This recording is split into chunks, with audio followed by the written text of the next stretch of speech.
Tindioro hydroelektrijaam. Seo hydro- vai viielektrijaama, mida tüütas Lätte viipääl, ehit Tindioro talo rajaja Johansoni Friedrich aastidel 1142–44.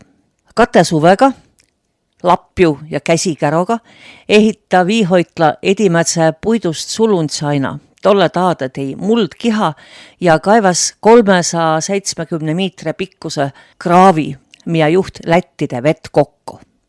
Elektrijaama turbiini konstruiir ja valmist salgakene Tallinna insinööre.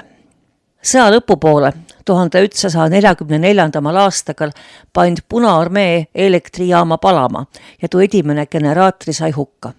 Aga alale jäänu turbiini pääle panti mõtsast lööt säkslaisi mobiilse elektrijaama alalisvoolugeneraatri.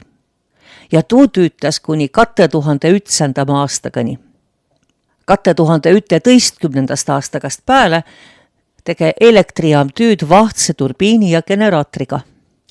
Tuu Veehoidla edimene puidust sain om asendet betooniga.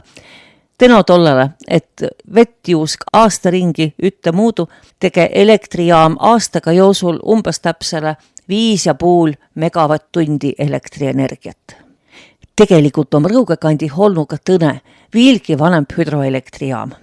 Tuu om Ööbikuoro hüdrotüükoda, minka ehit jopa 1112. aastaga paiku Johansoni Piitre, hildamba oli tema perenimi Saarse.